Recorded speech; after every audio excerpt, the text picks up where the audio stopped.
صحیح بخاری صحیح مسلم. یا اللہ فیہم رجل خطاء، یا اللہ ان میں ایک بندہ بہت بڑا گناہگار، یا اللہ اس کو بھی بخش دیا. ایک بہت بڑا گناہگار، اس کو بھی بخش دیا. اور ایک روایت میں ہے یا اللہ فیہم رجل لیس منہم، ایک بندہ وہ اعجاز حسین صاحب کی دعوت پہ نہیں آیا، وہ ویسے گزر رہا تھا، اس نے دیکھا آج بڑی گاڑیاں کھڑی ہیں مسجد میں، کیا ہو رہا ہے؟ یا اس نے سوچا کسی دوست کا پتہ کیا، ملک صاحب کی طرح، بٹ صاحب کی طرح، راجہ صاحب کی طرح، پتہ چلا مسجد میں ہے.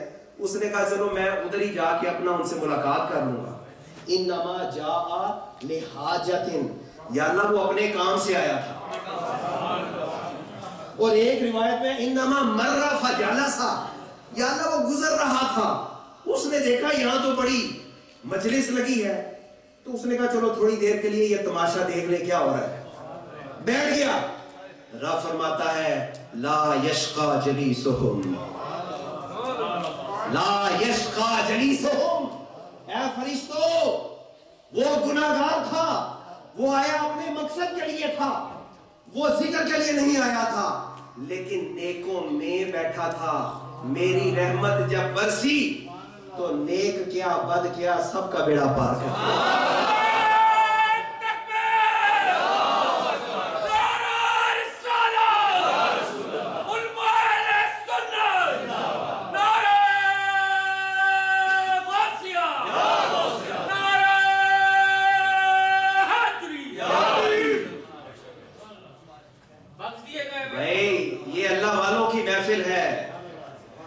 اللہ اپنے بندوں سے پیار کرتا ہے.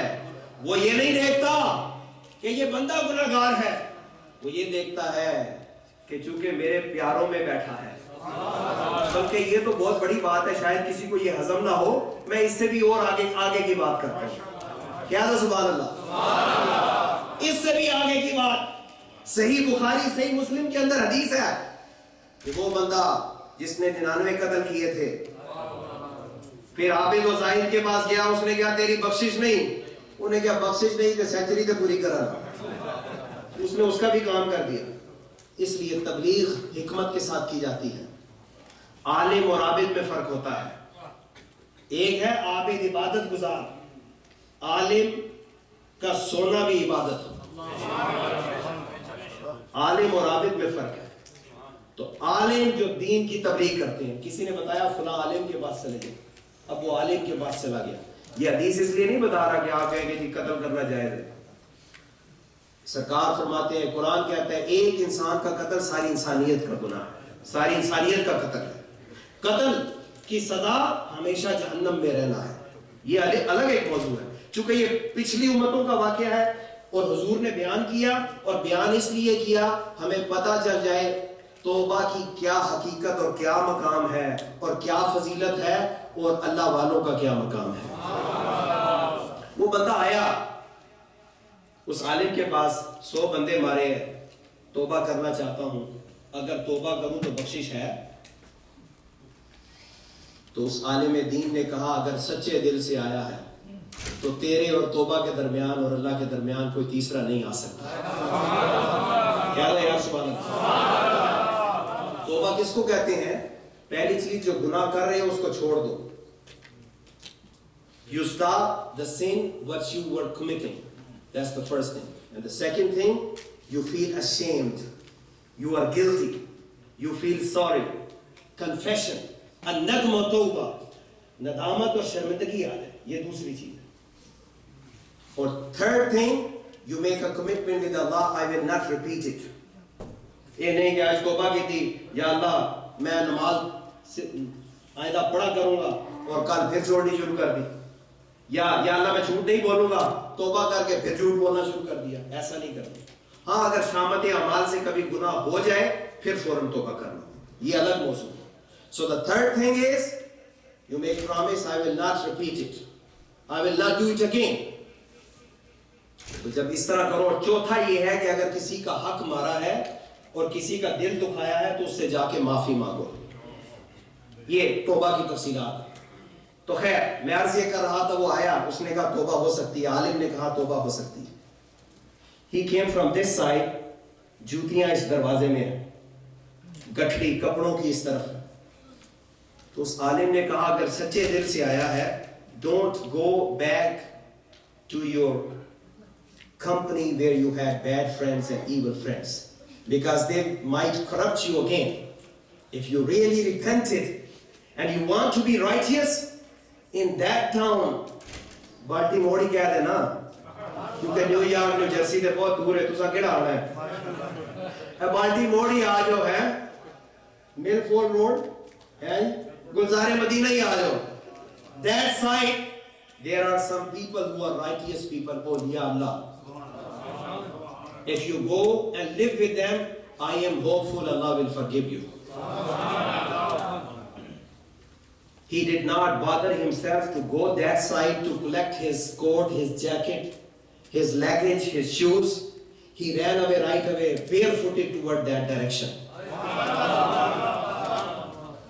توبہ کر کے چلے تے کدے وال چلے اللہ والیاں وال.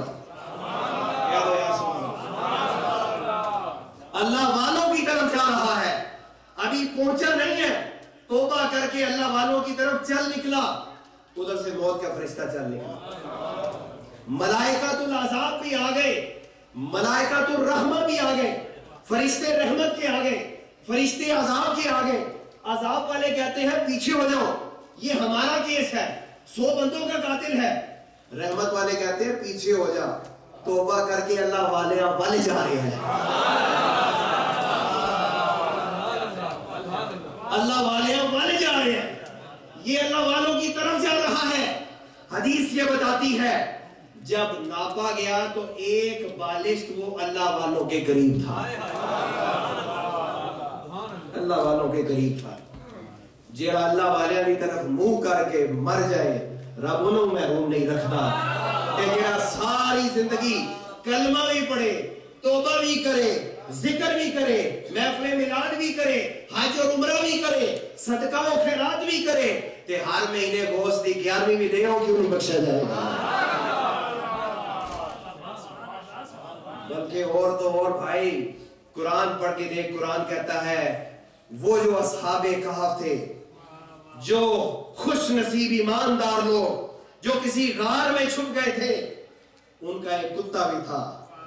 وَقَلْبُهُمْ بَاسِطٌ ذِرَاعَيْهِ بِالْوَسِيدِ, ان کا وہ کتا جو غار کے دانے میں اس طرح ہاتھ رکھ کے لیٹا ہوا تھا, اس کا ذکر اللہ قرآن میں فرما رہا ہے. سبحان اللہ, یا اللہ یہ تیری کتاب پاک کتاب, اس میں کتے کا ذکر فرمایا. یہ نہ دیکھو کتے کا ذکر ہے, یہ دیکھو کن کے کتے کا ذکر ہے,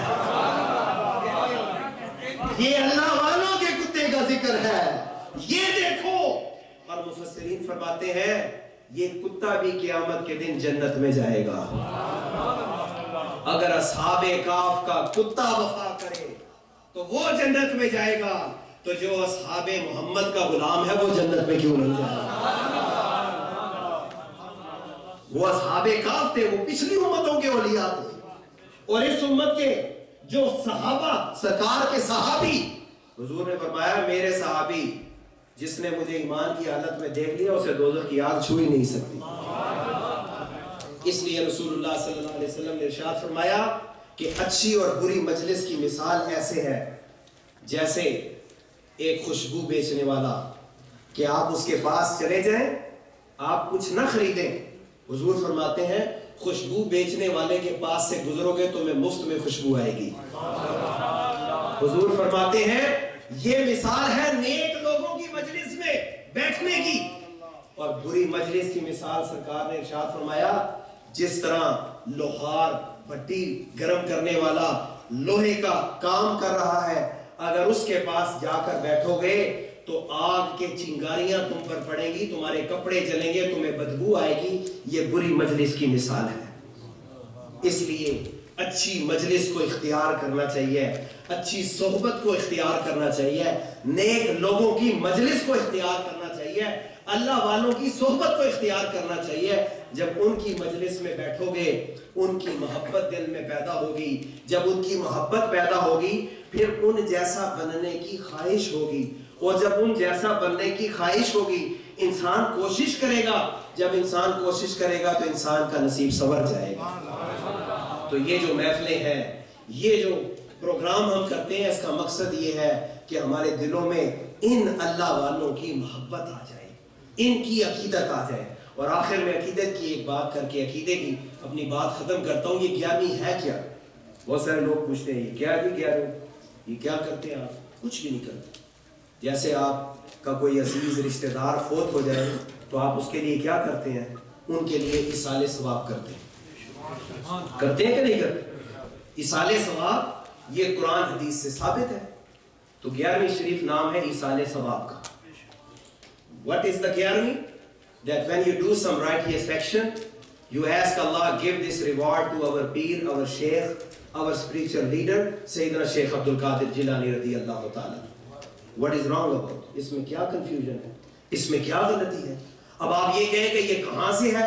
بھائی دیکھیں قرآن میں اللہ فرماتا ہے وَالَّذِينَ جَاءُوا مِن بَعْدِهِمْ, جو لوگ بعد میں آئے, those people who came after, what they are doing, رَبَّنَا اغْفِرْ لَنَا وَلِإِخْوَانِنَا الَّذِينَ سَبَقُونَا بِالْإِيمَانِ, Ya Allah forgive us and people before us. And Allah is admiring them. یعنی جو پہلے سے فوت شدہ کے لیے دعا کرے, Allah is admiring this action. کہ یہ اچھی بات ہے. اب یہ بات کہ آپ کہتے ہیں جی ٹھیک ہے دعا تو کریں لیکن ایصال ثواب نہ کریں, ثواب نہیں پہنچتا. سنیں حدیث بخاری شریف کے اندر ہے کہ ایک صحابی آئے, یا رسول اللہ صلی اللہ علیہ وسلم, میری والدہ فوت ہو گئی, کیا میں ان کی طرف سے کوئی صدقہ کروں, اس کا ثواب ان کو پہنچے گا؟ صحیح بخاری. آپ نے فرمایا ہاں پہنچے گا.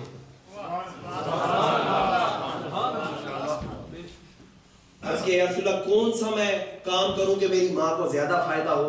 مدینہ شریف میں پانی کے پینے کی قلت تھی تو آپ نے فرمایا پانی کنواں کھدوا دو, کنواں کھدوا دو. ایک اور صحابی آئے, یا رسول اللہ میری بہن نے حج کرنا تھا وہ فوت ہو گئی, فوت ہو گئی. یہ جو کہتے ہیں نا جی اپنا اپنا عمل کوئی اس کے بعد کچھ نہیں ہوگا, تو حضور فرماتے ہیں کہ بھئی وہ تو فوت ہوگی, کچھ نہیں ہو سکتا. آپ نے فرمایا اپنی بہن کی طرف سے حج ادا کر دو. ایک صحابی آگے, یا رسول اللہ میرے والد بیمار ہیں, میں ان کو اپنے کندھے پہ بھی حج نہیں کرا سکتا, اتنے بیمار ہیں. تو آپ نے فرمایا جاؤ اپنے والد کی طرف سے حج کر لو. اور میں اس کے اوپر درجنوں حدیثیں پڑھ سکتا ہوں, درجنوں. بلکہ بخاری کے اندر حدیث ہے کہ سرکار دو قبروں سے گزرے تو آپ نے فرمایا دونوں میں عذاب ہو رہا ہے, دونوں سے. اور فرمایا یہ تم سمجھتے ہوگے کہ بہت بڑے گناہگار ہیں؟ فرمایا نہیں نہیں نہیں, یہ جس کو تم عام سا گناہ سمجھتے ہو حالانکہ وہ بھی بڑے گناہ ہیں.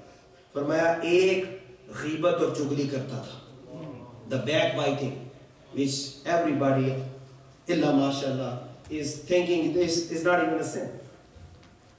ایک ان میں غیبت اور چغلی کرتا تھا اور دوسرا پیشاب کی چھینٹوں سے نہیں بچتا تھا. Especially our kids, youngster, when they go to the bathroom and do not clean themselves properly, have to be careful because he was not careful about when he urinated and he was not saving himself from the drops of urine. So you have to be careful. So آپ نے فرمایا ان دونوں کو اس لیے عذاب ہو رہا ہے. اس کے بعد چونکہ رسول اللہ صلی اللہ علیہ وسلم رحمت کے نبی ہیں نا, he told us. اچھا یہاں پہ بھی ایک بڑی بات ہے, ٹائم بھی کوئی نہیں, ان کے کر رہا میں کیا بیان کر رہا ہوں, میں تو حضرت مفتی صاحب کا انتظار کر رہا ہوں. بہرحال میں آج یہ کر رہا تھا, سرکار سے ان کی حدیث ہے کیونکہ اسلام تکریم انسانیت کا مذہب ہے. ایک حدیث میں آتا ہے کہ اگر اپنے جو مردے ہیں اس کو کسی نیک بندے سے اس کا غسل دلوایا کرو. کیوں؟ فرمایا اس لیے کہ اگر اس کی کوئی اچھی بات ہو, بعض اوقات ہوتا ہے نا غسل دو تو چہرہ مسکرا پڑتا ہے, تو فرمایا وہ اگر بندہ نیک ہوگا تو وہ اچھی بات کو ظاہر کرے گا, لوگوں کو بتائے گا یار بندہ غسل تو بعد ادھر چہرہ کھل اٹھیا. اور اگر کوئی اس میں بری بات ہوگی, کوئی عیب بعض اوقات جسم میں ہوتا ہے, کچھ عیب ہوتا ہے جس سے اگر ظاہر کیا جائے تو لوگ کہیں گے یار پتہ نہیں یہ بندہ کتنا گناہگار تھا, تو فرمایا اس کو ظاہر نہ کیا جائے, اس کو چھپایا جائے. اور حدیث میں سرکار صلی اللہ علیہ وسلم فرماتے ہیں جو مسلمان کسی مسلمان کو غسل دے اور اس کا عیب چھپا دے وہ ایسے ہو جاتا ہے جیسے نوزائیدہ بچہ جیسے آج ہی اپنی ماں کے پیٹ سے پیدا ہوا ہے، اس کے گناہ ہی معاف ہو جاتے ہیں۔ اور یہ ایک الگ ٹاپک ہے۔ میں یہ بات کر رہا، سرکار نے دیکھا انہاں دو اندر پردہ گیا نا، تو سرکار نے فرمایا کھجور کی شاخ لی، اس کو دو حصوں میں تقسیم کیا، دونوں کی قبروں پر لگا دیا۔ ان کا کام بھی تو ہو جائے نا، بتایا اس لیے کہ لوگ سبق حاصل کریں، اور وہ ٹہنیاں لگا دی، سبزہ لگا دیا۔ تو صحابہ نے عرض کی یا رسول اللہ یہ آپ نے جو کیا ہے اس کا کیا ہے؟ آپ نے فرمایا جب تک یہ سبزہ سبز رہے گا اس کی وجہ سے ان کے عذاب میں تخفیف ہوتی رہے گی۔ علماء یہ فرماتے ہیں اگر قبر کے اوپر گھاس یا کوئی سبزہ ہو اس کو نہ اکھیڑو، کیونکہ وہ ذکر کرتی ہے، اللہ کا ذکر کرتی ہے، اس پر اللہ کی رحمتوں کی بارش ہوتی ہے۔ تو اگر تری والا پودا وہاں ہو اس سے برکت ہوتی ہے، کہ اگر حافظ صاحب یا امام صاحب، قاری صاحب یا آپ خود جا کے فاتحہ پڑھ کر اس کے لیے دعا کریں تو اس سے کیوں برکت نہیں ہوتی؟ تو میں آخری بات جو عرض کر رہا ہوں کہ حضرت سعد رضی اللہ تعالیٰ عنہ کی جو حدیث ہے، سعد کی والدہ فوت ہو گئی، سعد بن معاذ، میری بات ختم۔